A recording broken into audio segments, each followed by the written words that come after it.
नमस्कार, स्वागत है आप सभी का एक बार फिर से आपके अपने YouTube चैनल पर। आज के मुख्य समाचार, बड़ी खबरें जानेंगे इस एक वीडियो में। आप तक पहुंचाएंगे ताजा लेटेस्ट अपडेट। कांग्रेस नेता राहुल गांधी हमलावर एक बार फिर से हुए हैं बीजेपी पर। जी हां, तो दूसरी तरफ चुनाव आयोग पहुंच चुका है। पूरा मामला क्या कुछ है, पूरी अपडेट आगे विस्तार से। इसी प्रकार की और भी बड़ी खबरें शामिल की गई हैं। दूसरी तरफ अगर आप भी मानते हैं इस बार देश में जनता परिवर्तन के लिए वोट कर रही है, तो एक लाइक वीडियो को जरूर कीजिएगा, कमेंट बॉक्स में जरूर लिखिएगा जय हिंद जय भारत। पहली बड़ी खबर सामने निकल के आ रही है। कांग्रेस नेता राहुल गांधी का आया बड़ा बयान। बोले, कांग्रेस के क्रांतिकारी मैनिफेस्टो को मिल रहे अपार समर्थन के रुझान आना शुरू हो गए हैं। नरेंद्र मोदी के झूठ का स्तर इतना गिर गया है, वह इतना घबरा गए हैं कि अब जनता को मुद्दों से भटकाना चाहते हैं। कांग्रेस के जो क्रांतिकारी मैनिफेस्टो है उसको जनता का पूर्ण समर्थन है, अपार समर्थन मिल रहा है। इसके रुझान इसी बात से अंदाजे लगाए जा सकते हैं। रुझान आने लगे हैं कि प्रधानमंत्री के बोल बिगड़ गए हैं और वह झूठ बोलने का स्तर उनका इतना गिर गया है कि वह घबरा गए हैं। तो दूसरी तरफ कांग्रेस नेता श्रीनिवास बीवी ने ट्वीट किया, मोदी जी, आपके माता पिता ने 6 बच्चों को जन्म दिया, क्या वो भी थे मुसलमान या घुसपैठिए? जी हाँ, प्रधानमंत्री मोदी अपने बयान को लेकर लगातार घिरते जा रहे हैं। तमाम विपक्षी नेता उन्हें घेरने में लगे हैं। यहाँ तक कि चुनाव आयोग के पास भी मामला पहुंचा है, शिकायत दर्ज कराई गई है। इसी के साथ कर्नाटक के deputy CM DK Shivakumar का भी बड़ा बयान सामने निकल के आया। प्रधानमंत्री ने हिंदू मुसलमानों को लेकर जो बयान दिया था उस पर डीके शिव कुमार ने प्रतिक्रिया व्यक्त की। बोले, प्रधानमंत्री को संविधान के प्रति अपनी शपथ का सम्मान करना चाहिए। देश के नेता के रूप में आपको सभी के साथ समान व्यवहार करना चाहिए। यह सही नहीं है और इसका भारत और दुनिया भर में बुरा प्रभाव पड़ रहा है। यहाँ पे देख सकते हैं डीके शिव कुमार का भी बड़ा बयान सामने निकल के आया। तो दूसरी तरफ मल्लिकार्जुन खड़गे ने बीजेपी पर साधा है निशाना। खड़गे का बड़ा बयान। बोले, भाजपा को रोकने के लिए जितनी संख्या चाहिए वह हमारे पास है। जी हाँ, मल्लिकार्जुन खड़गे का बड़ा बयान सामने निकल के आया है। इसी के साथ मल्लिकार्जुन खड़गे ने कहा है कि मोदी जी का भाषण हेट स्पीच के सिवा कुछ नहीं। हमारा घोषणा पत्र सभी के लिए न्याय की बात कहता है। प्रधानमंत्री मोदी ने बीते दिन राजस्थान में जो कुछ कहा वह हेट स्पीच के अलावा कुछ नहीं था। प्रधानमंत्री एक सोची समझी साजिश के तहत असल मुद्दों से लोगों का ध्यान भटकाना चाहते ताकि लोकसभा चुनाव के पहले चरण में जो स्थिति हुई उससे उबरा जा सके। यह आरोप कांग्रेस ने लगाते हुए कहा कि पार्टी के घोषणा पत्र में कहीं भी मुस्लिम या हिंदू शब्द का इस्तेमाल नहीं किया गया, सिर्फ सभी के लिए समानता और इंसाफ की बात की गई है।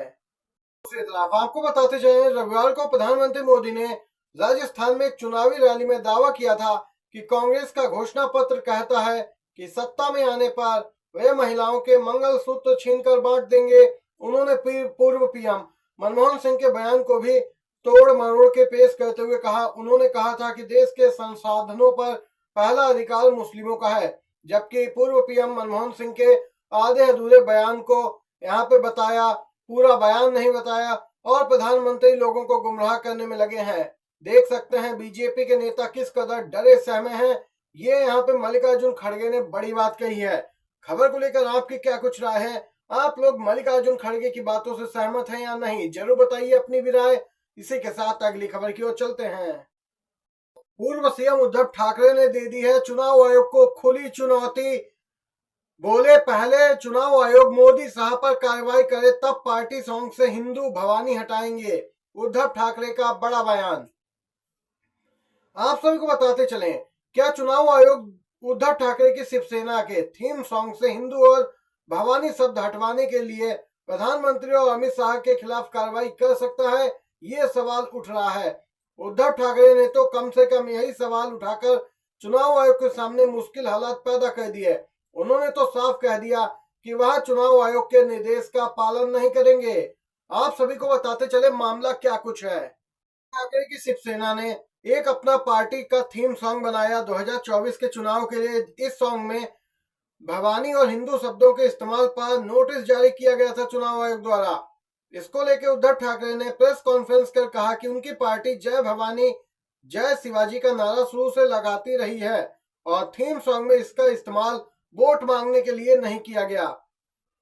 आपको बताते चले, उन्होंने आरोप लगाया कि जब खुले तौर पर पीएम मोदी और शाह ने धर्म धार्मिक नारों का इस्तेमाल किया तो चुनाव आयोग ने कार्रवाई क्यों नहीं की। यही नहीं रुके, उन्होंने कहा कि चुनाव आयोग प्रधानमंत्री और गृह मंत्री के खिलाफ कार्रवाई करेगा, तभी वह थीम सॉन्ग से भवानी और हिंदू शब्दों को हटाएंगे। देख सकते हैं चुनाव आयोग यहाँ पे असमंजस की स्थिति में पड़ गया है। लगातार विपक्षी पार्टियों को तो नोटिस जारी हो रहा है, लेकिन ठीक उसी प्रकार का मामला जब बीजेपी पार्टी में देखने को मिलता है, धर्म के नाम पे, राम के नाम पे, मंदिर मस्जिद के नाम पे वोट मांगे जाते हैं, तो चुनाव आयोग खामोश हो जाता है। ये यहाँ पे आरोप लगाए उद्धव ठाकरे ने। इसी के साथ अगली खबर की ओर चलते हैं। CAA को लेकर एक ताजा अपडेट, ब्रेकिंग न्यूज आ रही है। अमेरिका ने कही है बड़ी बात, उड़ गई मोदी सरकार के होश। आपको बताते चले, रिपोर्ट में अमेरिका द्वारा कहा गया संविधान का हो सकता है उल्लंघन। अमेरिका संसद की एक स्वतंत्र शोध इकाई द्वारा जारी एक रिपोर्ट में दावा किया गया कि भारत में इस वर्ष लागू किए गए CAA के प्रावधानों से भारतीय संविधान के कुछ अनुच्छेदों का उल्लंघन हो सकता है। भारत के 1955 के नागरिकता अधिनियम में संशोधन कर इस साल मार्च में CAA लागू किया गया है, जिस पर अमेरिका कई बार अपनी टिप्पणी कर चुका है। कि पश्चिम बंगाल की सीएम ममता बनर्जी, केरल सीएम भी कह चुके हैं कि वह किसी भी कीमत पे अपने राज्य में CAA NRC लागू नहीं होने देंगे। और वहीं कांग्रेस पार्टी भी लगातार CAA का विरोध करती रही है। इस पर पूरे देश में काफी हंगामा देखने को मिला था। तमाम विपक्षी दलों ने आरोप लगाए कि चुनाव से ठीक पहले ही आखिर CAA लागू क्यों किया गया, क्योंकि इन्हें वोट चाहिए और वोट के ही लालच में इन्होंने ये कदम उठाया है। देख सकते हैं बीजेपी फिर से घिरी है।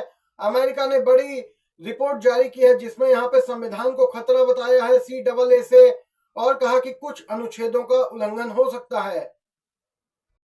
इस समय की बिग ब्रेकिंग न्यूज निकल के आ रही है। निषाद पार्टी के अध्यक्ष और यूपी के मंत्री संजय निषाद पर संत कबीर नगर में हमला हुए हैं जख्मी। निषाद पार्टी के राष्ट्रीय अध्यक्ष और यूपी के कैबिनेट मंत्री संजय निषाद पे हमला किया गया। यह हमला संत कबीर नगर में हुआ जब वह एक शादी समारोह में शामिल होने गए थे। हमले में मंत्री मामूली रूप से चोटिल हो गए। उन्हें आनन फानन में जिला अस्पताल ले जाया गया, जहां पर डॉक्टरों ने उनका प्राथमिक उपचार किया। वहीं पर आपको बताते चले, यह पहला ऐसा मामला नहीं है बीजेपी नेताओं का विरोध हुआ हो या हमले हुए हो। इससे पहले भी आपको बताते चले, बिहार हो, हरियाणा हो या फिर उत्तर प्रदेश या फिर छत्तीसगढ़ या राजस्थान, हर जगह बीजेपी नेताओं का विरोध तेजी से हो रहा है। गांवों से खदेड़े जा रहे हैं। ऐसे सांसद गिरिराज सिंह, इनका भी जबरदस्त विरोध देखने को मिला है। बीजेपी कार्यकर्ता तो विरोध कर ही रहे थे गिरिराज सिंह का, अब यहाँ पे आम जनता भी गिरिराज सिंह को खदेड़ने में लगी है। ये स्थिति पूरे देश में है, जिसने बीजेपी आला कमान की चिंता बढ़ा दी है। जनता इनसे 10 साल के काम का हिसाब मांग रही है, विकास का हिसाब मांग रही है। जब विकास हुआ नहीं तो हिसाब कहां से देंगे, जिस पे जनता भड़क जाती है।